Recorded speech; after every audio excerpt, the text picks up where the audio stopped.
विद्यार्थी मित्रांनो, सह्याद्री ट्युटोरियल्स मध्ये तुमचं स्वागत आहे. साधारण सीईटी 200 पैकी 80 जरी मार्क पडले तरी 90 प्लस पर्सेंटाइल मिळतात. ओके. 200 पैकी 80 मार्क आणि याच्यात केमिस्ट्री मध्ये जर 50 मार्क पडले तर 50 पैकी 50 मार्क. मी तुम्हाला सांगू का, टार्गेट 100 पर्सेंटाइलचं आहे. अशक्य कुठलीच गोष्ट नाहीये, लक्षात घ्या. बर, आपल्या ऑफलाईन ऑनलाईन क्लासमध्ये बरीचशी मुलं आहेत, खूप मुलं आहेत की ज्यांना केमिस्ट्रीमध्ये 100 पर्सेंटाइल मिळालेलं आहे. मी तुम्हाला क्लिअरली सांगू का, लक्षात घ्या. आता पॉइंट असा आहे की हे शक्य कसं आहे. मी तुम्हाला क्लिअरली सांगू का, हे शक्य कसं आहे. यासाठी मी इथं टायटलच टाकलंय, पेपर हॅक्ड म्हणूया आपण. मी क्लिअरली सांगतोय, आता माझे प्रत्येक गोष्ट नीट ऐकायची तुम्ही. मी तुम्हाला क्लिअरली सांगतो, some basic concept of chemistry जो टॉपिक आहे, त्याच्यामध्ये नंबर ऑफ मोल्सचा फॉर्म्युला आहे. बरोबर आहे. काय नंबर ऑफ मोल्सचा formula? Given mass upon molar mass. Okay. त्याच्यानंतर काय फॉर्म्युला आहे की जर बघा, तुम्हाला नंबर ऑफ मॉलिक्युल्स दिले असतील तर तुम्ही त्याला अवोगॅड्रोज नंबरनं डिवाइड करा, तुम्हाला नंबर ऑफ मोल्स मिळतील. नंबर ऑफ मॉलिक्युल्स काढायचे असतील तर नंबर ऑफ मोल्सला अवोगॅड्रोज नंबरनं मल्टिप्लाय करा, मग मॉलिक्युल्स मिळतील. बरं, नंबर ऑफ मोल्स काढण्यासाठी जर तुम्हाला व्हॉल्यूम दिला असेल बघा, आणि तोही ऍट स्टँडर्ड टेम्परेचर, प्रेशर आणि लिटर मध्ये दिला असेल, तर तुम्ही त्याला 22.4 न डिवाइड करा. सिंपल, एकदम सिंपल. मी तुम्हाला गंमत सांगू का, मी आता तुम्हाला नेणार आहे मार्क्स ऍप्लिकेशन वरती. क्लिअरली केमिस्ट्रीचा अभ्यास करत असताना जेव्हा तुमची कुठलीही कन्सेप्ट क्लिअर होईल की इमिजिएटली मार्क्स ऍप्लिकेशन ओपन करायचं, एमएसटी सीईटी वर जायचंय, केमिस्ट्रीवर जायचंय. पहिलाच टॉपिक आहे some basic concept of chemistry आणि पहिलाच तुम्ही एमसीक्यू बघा. काय MCQ? What is the number of hydrogen atom present in 5.4 gram of urea? 5.4 gram of urea. आता मी तुम्हाला सांगतो, नीट लक्ष द्या. तुम्हाला युरियाचं गिवन मास दिलेला आहे 5.4 ग्रॅम. तुम्ही त्याला मोलार मास न डिवाइड करा. युरियाचा मोलार मास 60 आहे. तुम्हाला नंबर ऑफ मोल्स मिळतील. जे नंबर ऑफ मोल्स मिळतील त्याला अवोगॅड्रोज नंबरनं मल्टिप्लाय करा. नंबर ऑफ मॉलिक्युल्स मिळतील. Number of molecules.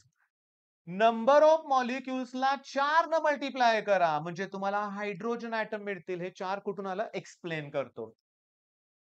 युरिया हे डायअमाइड आहे. इकडं NH2 ग्रुप असतो आणि इकडं सुद्धा NH2 ग्रुप. मग युरियाच्या एका मॉलिक्युल मध्ये हायड्रोजनचे 4 ॲटम आहेत. म्हणजे मी म्हणून तर इथं हायड्रोजनचे ॲटम विचारलेत म्हणून 4 न मल्टिप्लाय केलं. सिंपल, एकदम सिंपल, एकदम सिंपल आहे, लक्षात घ्या. मी तुम्हाला सांगू का, नेक्स्ट प्रॉब्लेम कडे जाऊया. काय विचारलंय? Mass of 0.25 mole of iron. बघा, मोल दिलेत. नंबर ऑफ मोल्सचा फॉर्म्युला काय असतो? गिव्हन मास अपॉन मोलार मास. अरे मास विचारलाय, मग मोलार मासनं तिकडे मल्टिप्लाय करा, याला ह्या मोलार मासनं मल्टिप्लाय करा. ऑब्व्हियसली 0.25 म्हणजे 1/4. त्याला 56 न मल्टिप्लाय करायचं, याचा अर्थ 56 ला 4 ने डिवाइड करायचं आहे. म्हणजे मी तुम्हाला सांगू का, तुम्हाला आन्सर हे येणार आहे 14 चोक 56. तुम्हाला सर 14 आन्सर पाहिजे ना? हो, 14 ग्रॅम. त्याचं त्यांनी किलोग्रॅम मध्ये कन्व्हर्ट केलंय. 14 ग्रॅम. आता इथं मी बऱ्याच वेळा बघितलंय बरं का, मुलांचं काय होतं बघा, की 14 ग्रॅम आन्सर आहे. मग त्याला किलोग्रॅम करण्यासाठी ऑब्व्हियसली 10⁻³ ने मल्टिप्लाय केलं पाहिजे. पण मी आता काय करतोय बघा, याला 10 ने डिव्हाइड करतो. याला 10 ने मल्टिप्लाय करतो. 14 ला 10 ने डिव्हाइड केलं की 1.4 येईल. याला 10 ने मल्टिप्लाय केलं की -2. आलं का बरोबर? सर हे बरोबर होतं की असं कशाला दिलं? तर याला बाळांनो सायंटिफिक मोड म्हणतात. कॅल्क्युलेटरला इंजिनिअरिंगमध्ये असतो. पहिल्या नंबर नंतर पॉइंट दिला पाहिजे. अरे बरीचशी मुलं हिथं हातातले मार्क घालवतात. आता मी तुम्हाला क्लिअरली सांगतो. आता तुमचं काम, पुढचं काम तुम्ही करायचंय. कुठेही काढा. नंबर ऑफ मॉलिक्युल्स विचारलेत. अजून next question. Number of electrons विचारलेत. Present in methane. ओके. त्याच्यानंतर व्हॉल्यूम विचारलाय. सोपं आहे. सोपं आहे. व्हॉल्यूम विचारलाय. गिव्हन मास दिलंय. आणखीन कुणाचा आहे? डाय नायट्रोजन. नायट्रोजन. त्याचं मोलार मास 28 आहे. सांगतो. ते गिव्हन मास 56 अपॉन मोलार मास किती सांगा? 28. 56 ला 28 ने डिव्हाइड करा. 2 मोल आले. 2 मोल आले. आता 1 मोल म्हणजे 22.4 लिटर. मग 2 मोल म्हणजे 44.8 लिटर. मी ऑप्शनला क्लिक करतो. आन्सर करेक्टच येणार आहे. अरे तुम्हाला सांगतो, ठरलेलं आहे. Vapour density. थांबा. मोलार मास म्हणजे 2 इंटू वेपर डेन्सिटी असतं. मोलार मास म्हणजे 2 into vapour density. Vapour density 16 gram आहे. वेपर डेन्सिटी किती आहे सांगा? 16 ग्रॅम. ओके, म्हणजे समजून घ्या. 16 दिले म्हणूया आपण. मग मोलार मास 32 येणार. मोलार मास 32 येणार कारण वेपर डेन्सिटीला 2 ने मल्टिप्लाय केलं की मोलार मास मिळतंय. आता मला सांगा 8 ग्रॅम गिव्हन मास दिलंय. गिव्हन मास अपॉन मोलार मास 8 ला 32 ने डिव्हाईड करा 1/4 येईल. 1/4 मोल आले. आता 1 मोल म्हणजे 22.4 लिटर असेल तर 1/4 किती? एवढे येणार आहेत आणि हे आन्सर करेक्ट आहे. बरं. आपल्या क्रॅश कोर्समध्ये हे व्यवस्थित 7 लेक्चरमध्ये शिकवलेत हे टॉपिक मी हा अख्खा टॉपिक सम बेसिक 7 व्हिडिओज आहेत. कमबॅक बॅचवर जाऊन बघा तरी लक्षात घ्या आणि त्याचे डी सॉल्व्ह करा, पेपर लिहा. मी तुम्हाला क्लिअरली सांगतो हे आपलं हातातले मार्क आहेत. बरं हे झालं फिजिकल केमिस्ट्री. मी तुम्हाला सांगतो अजून मी एक्झाम्पल घेणार आहे. प्रत्येक टॉपिक मधले मी तुम्हाला क्वेशन सांगू शकतो की येणारच परीक्षेत, येणारच. बरं आता आपण इकडे ऑर्गॅनिक कडे जाऊया बरं का. हॅलोफॉर्म रिएक्शन ही नावं ऐकलेत क्लोरोफॉर्म, आयडोफॉर्म, ब्रोमोफॉर्म. इथं मग या रिएक्शन मध्ये तसं काहीतरी तयार होत असणार आहे. हे बरं ह्याचं नाव काय रे बाळांनो? CH, Cl3 ह्याच्यात कार्बन किती आहेत? एकच कार्बन आहे म्हणजे हे मिथेन आहे. मिथेन पॅरेंट अल्केन आहे. ट्रायक्लोरोमिथेन नाव काय त्याचं? ट्रायक्लोरोमिथेन म्हणजे क्लोरोफॉर्म आहे. पण गंमत म्हणजे काय? हॅलोफॉर्म रिएक्शन साठी CH3 ग्रुप पाहिजेच. In this reaction all methyl ketones आहे का CH3 ग्रुप? आहे. एसिटल्डिहाइड एसिटल्डिहाइड मध्ये आहे का CH3 ग्रुप? आहे. बर असा कार्बन आहे, असा अल्कोहोल आहे की ठीक आहे. चेन पुढे कितीही असू दे. OH ग्रुप ज्या कार्बनला अटॅच आहे का CH3 ग्रुप? म्हणजे मी डोक्यात ठेवलंय हॅलोफॉर्म म्हणजे CH3. आपली व्हिजन बॅच मध्ये ऑर्गॅनिक बॅचचे व्हिडिओ बघा ना थोडेसे. इतके डिटेल मी व्यवस्थित घेतले. अरे कुठला क्वेश्चन मिस होऊ शकत नाही.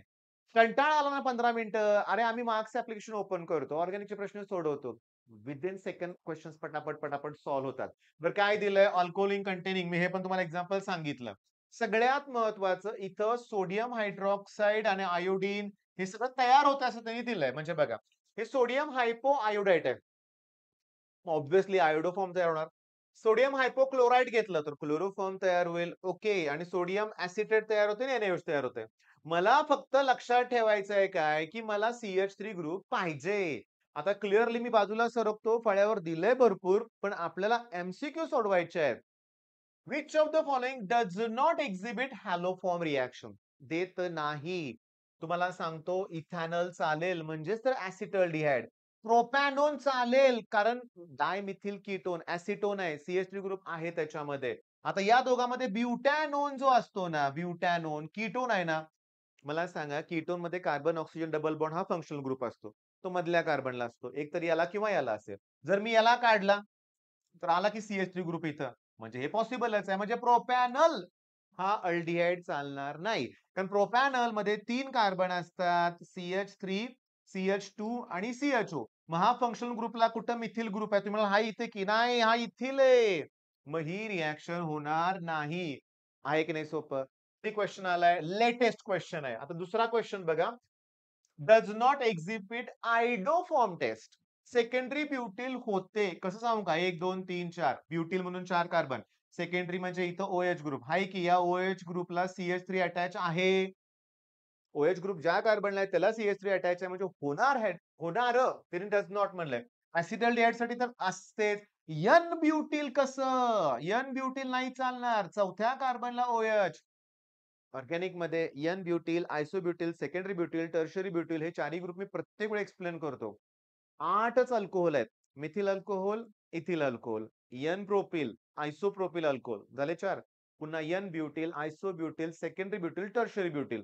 ओके हे अल्किल ग्रुप पण आहेत.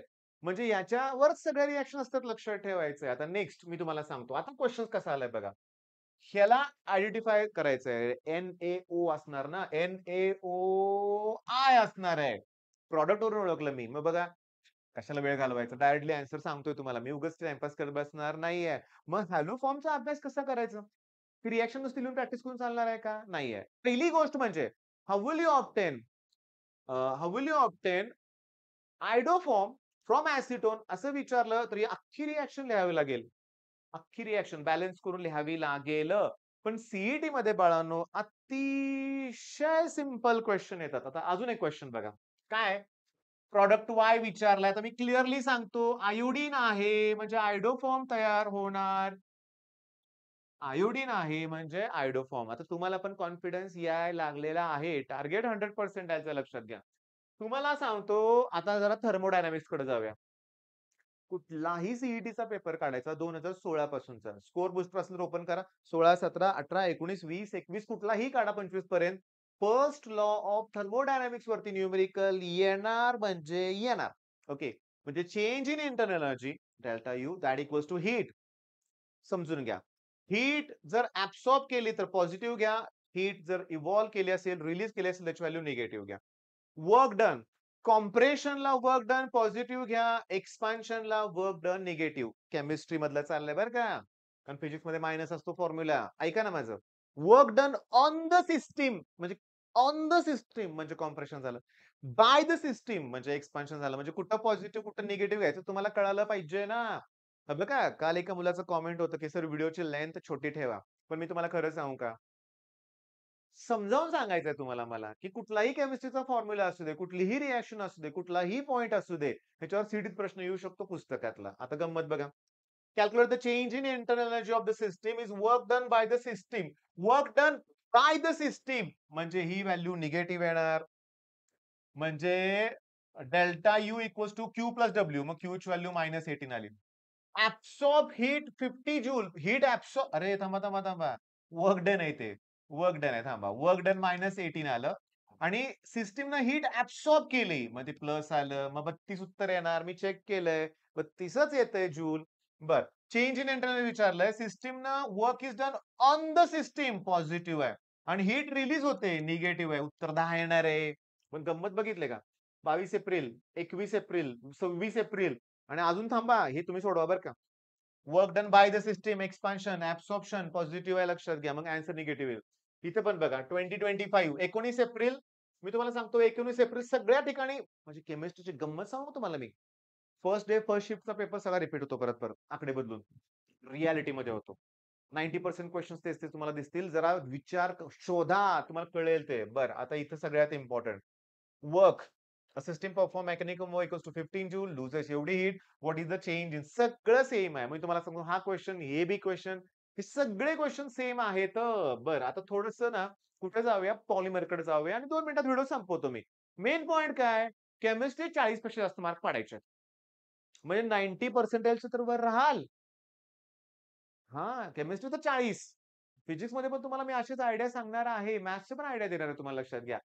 आपलं 90चं टार्गेटच नाहीये. 100% टार्गेट आहे. आता इथं गंमत बघा. हे जे शब्द आहे ना, झिग्लर नाटा कॅटॅलिस्ट विचारणार परीक्षेत, की हाय डेन्सिटी पॉलिथिन कॅटॅलिस्ट कुठला वापरतात? झिग्लर नाटा.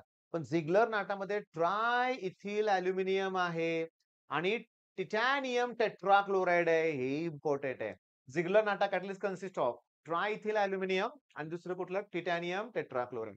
बर प्रॉपर्टीज वगैरे सगळ्या असू देत, काय हरकत नाही म्हणूया आपण. युजेस वगैरे दिलेत. तसंच मी ना अजून एक सांगतो लक्षात घ्या. अजून एक घेतो नायलॉन 6,6 वाचून काढा. परीक्षेत काय काय आलं माहितीये का? मोनोमर कुठले लागतात? ह्यांची नावं विचारलेत. ह्यांची नावं दिलेत. ह्यांच्यापासून कुठला पॉलिमर तयार होतोय असं विचारलं आणि शांतपणे वाचत गेला ना, इथे एक दिसतंय. हे सर्जिकल हे जे दिले ना भावना तुम्हाला माहिती आहे ना, अपघात, ऍक्सिडेंट झाल्यावर, जखम झाल्यावर टाके टाकतात बघा. ओके. हा तो पार्ट आहे लक्षात घ्या. टाके टाकण्यासाठी जे यूज होतं ते आहे नायलॉन 6,6 होत होतं. किती सिंपल दिले ना पुस्तकात. चला नेक्स्ट शेवटची स्लाइडवर बघा काय दिलाय प्रश्न. शेवटच्या स्लाइडवर नाही हां, मी इथंच तो ठेवलाय. मला फक्त झूम करायचा आहे. ओके बघा. 2025 26 एप्रिल अवघड शिफ्ट होते. प्रश्न आलाय which from the following polymer is used to obtain हे सर्जिकल नायलॉन 6,6 आन्सर करेक्ट आहे. नायलॉन 6,6. पण एक गंमत दाखवायची मला तुम्हाला. की कुठलंही ऍप्लिकेशन असू दे, त्यांची सगळी उत्तरं बरोबर येत नाहीत.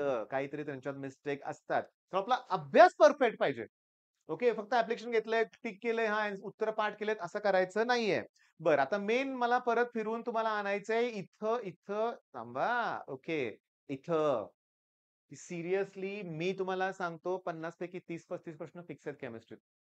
अरे ज्याने केलाय अभ्यास त्यालाच ते जमणार आहे ना. म्हणतो ना काला अक्षर भैंस बराबर. येत काहीच नाही तर सगळंच अवघड वाटणार आहे. बरं करायचंय का नाही? करायचंय तुम्हाला. मग काय करू? मी तुम्हाला सांगतो करायचंय काय. आपली जी ऑर्गेनिक बॅच आहे ना, त्यात अल्डिहाइड कीटोन चाललंय.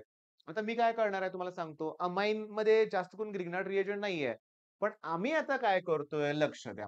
ग्रिग्नार्ड्स रिएजंट गंमत बघा आता. ग्रिग्नार्ड्स रिएजंट पहिला प्रश्न सीईटीत असा आलाय. Which of the following metal is used? अरे सीईटीत कशाला?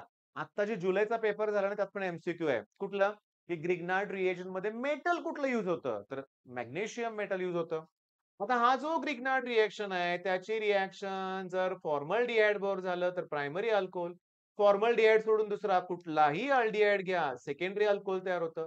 तुम्ही कीटोन बरोबर त्याची रिएक्शन घेतली की टर्शरी अल्कोहोल तयार होतं. हे जे ग्रिग्नार्ड रिएजंट आहे ना, त्याच्या अमोनिया बरोबर हायड्रोलिसिस वगैरे रिएक्शन आहे. मग त्या केसमध्ये अल्केन तयार होत आहे. ग्रिग्नार्ड्स रिएक्शनची reaction carbon dioxide, solid carbon dioxide झाले की ऍसिड तयार होतं.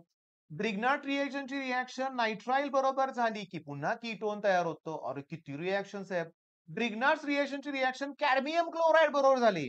कॅडमियम क्लोराईड तर डाय अल्किल कॅडमियम तयार होतं. आणि त्याची रिएक्शन ऍसिटिल क्लोराईड बरोबर झाली की कीटोन तयार होतो. मग आम्ही काय करणार आहे आपल्या बॅच मध्ये, ऑर्गॅनिकच्या बॅच मध्ये, की आपण ह्या सगळ्या रिएक्शन सतत रिव्हिजन करून घेणार. मी तुम्हाला सांगू का, हे जे नायट्राइल आहे ना, नायट्राइल याच्या पण डिगाना रिएक्शन आहे. या नायट्राइलचं मेंडिस रिडक्शन केलं की अमाइन तयार होतं. स्टीफन्स रिडक्शन केलं की अल्डिहाइड तयार होतं. ओके. डायआयसोब्युtyl अॅल्युमिनियम हायड्राइड घेतलं तर डबल बॉन्ड रिड्यूस होत नाही. पाहिजे तो प्रॉडक्ट मिळतो, पण डबल बॉन्ड रिड्यूस होत नाहीये. अरे किती छान आहे. याच्यापासून ऍसिड सुद्धा तयार होतं, अमाइड तयार होतं, मग ऍसिड तयार होतं. अरे गंमत आहे सांगतो लक्षात घ्या. काय गंमत आहे? केमिस्ट्रीमध्ये एक रिएक्शन परफेक्ट करा, हॅलो फॉर्म, त्यात काही चेंजेस होणार नाहीयेत. फिजिक्समध्ये ऑब्जेक्ट असा येईल, तो स्लाइड होत येतोय, रोल होत येतोय, तो स्फेरिकल आहे का, तो स्प्रिंग हॉलो स्पियर आहे का, सॉलिड स्पियर आहे, पुन्हा वर गेल्यावर कुठं जातो, हजार कंडिशन चेंज होतात. केमिस्ट्रीमध्ये होत नाही. म्हणजे आपल्याला आजपासून केमिस्ट्रीचा अभ्यास वेगळ्या मेथडनं करायचा आहे. मग तुमचं पहिलं टार्गेट मी तुम्हाला सांगतो. जो स्टुडंट एवढा उशीर माझा व्हिडिओ बघतोय त्याचं मनापासून आभार. ओके. आणि शेवटी आपल्याला मार्क्स मिळवायचेच आहेत. मग त्या स्टुडंटनं काय करायचं? सह्याद्री ट्युटोरियल वरून कमबॅक बॅच आहे आपली, कमबॅक बॅच. ओके. त्याच्यावरती 11thच्या फोल्डरमध्ये टोटल 7 व्हिडिओ आहेत. सम बेसिक कन्सेप्टचे फ्री आहेत. ते बघायचे. त्यातले डीपीपी सॉल्व्ह करायचे आणि मग मार्क्स ऍप्लिकेशन ओपन करून प्रॉब्लेम सॉल्व्ह करायचे. मग 1 मार्क फिक्स झाला. मी नेहमी म्हणतो थेंबे थेंबे तळे साचे. शून्यातून सुरुवात करायची आहे. एक-एक मार्क इम्पोर्टंट आहे. अरे आणखीन एक सांगतो. फॉर्म्युला देतो मी चला. फॉर्म्युला काय देतोय बघा. नीट लक्ष द्या. थर्मोडायनामिक्स मधला फॉर्म्युला आहे, की maximum work done minus 2.303 NRT log to the base 10 आणि V2 अपॉन V1. ओके. आणि हे कोण आहे? Number of moles. Ideal gas equation PV equals to NRT. हे एन कोण आहे? Number of moles. तुम्हाला सोल्युशन टॉपिक मध्ये osmotic pressure pi V equals to NRT. N कोण आहे? Number of moles. अरे किती ठिकाणी नंबर ऑफ मोल लागणार आहे? राऊल्स लॉ मध्ये पण लागणार आहे मोल फ्रॅक्शन काढताना. मग तुम्हाला मोल कन्सेप्ट करण्यासाठी ते बेसिक केलं पाहिजे ना. सर अजून काही सुरुवात केलीच नाही. कसं करू? होईल का माझं? रडत बसला तर होणार नाहीये. होईल का प्रश्न मला विचारू नका. स्वतःच्या मनाला विचारा करायचंय का आपल्याला? जर करायचं असेल तर आत्ता सुरुवात करा. All the best.